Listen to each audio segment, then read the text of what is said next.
Hi!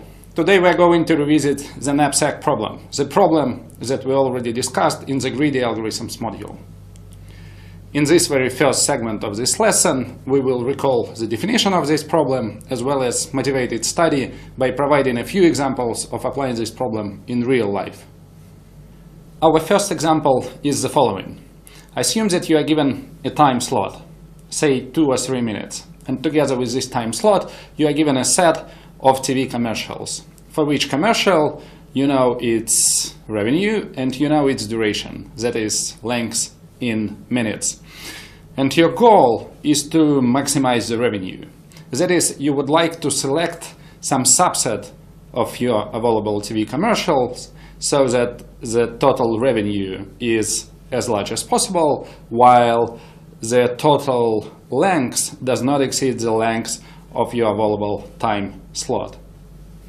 In our second example, you are given a fixed budget, and your goal is to purchase a number of computers so that to maximize their total performance. Again, we assume that a part of your input in this case is a set of available computers or machine, and for each machine you know its price and its performance. Both the considered two problems can be easily seen to be special cases of the following general problem known as the knapsack problem. In this problem, you are given a set of items together with the total capacity of the knapsack.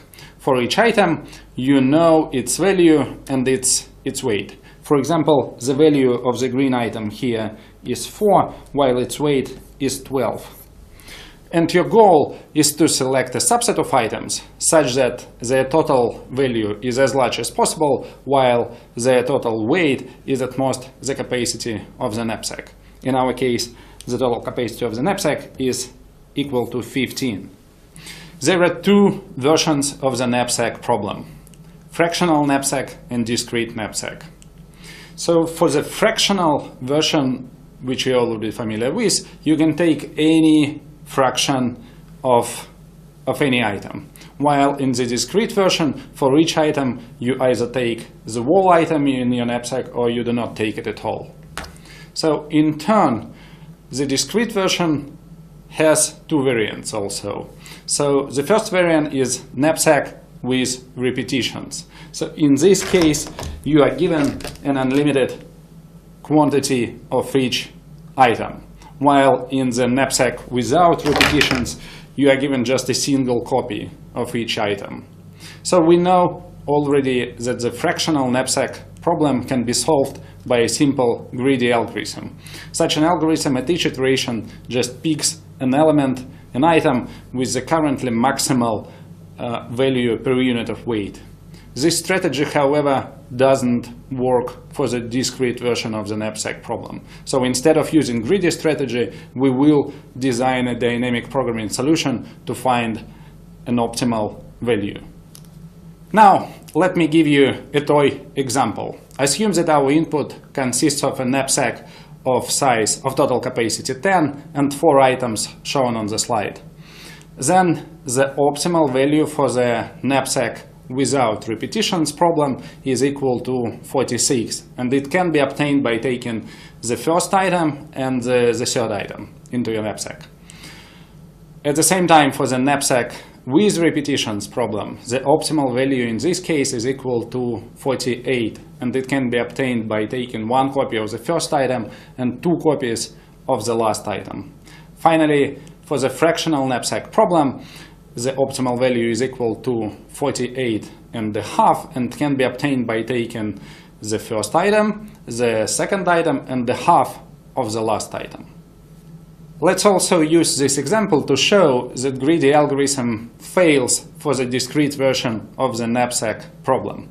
Recall that the greedy strategy for this problem is to first compute the value per unit of weight for each item. In our case, the value per unit of weight for the first item is equal to 5, for the second item it is equal to 4 2/3, for the third item it is equal to 4, and for the last item it is equal to 4 1/2.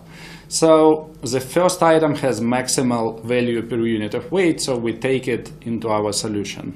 The next available item with the maximal value per unit of weight is the second one, so we take it also into the solution.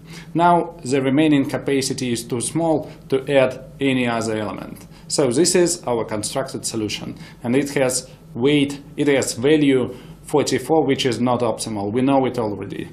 For example, here by replacing the second item by the third item, we will increase the total value.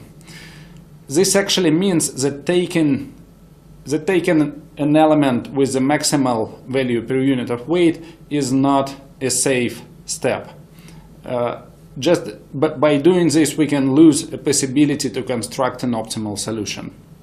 Right? So this means actually that we need some other algorithm to solve this problem optimally. And we will design such an algorithm based on the dynamic programming technique in the next video.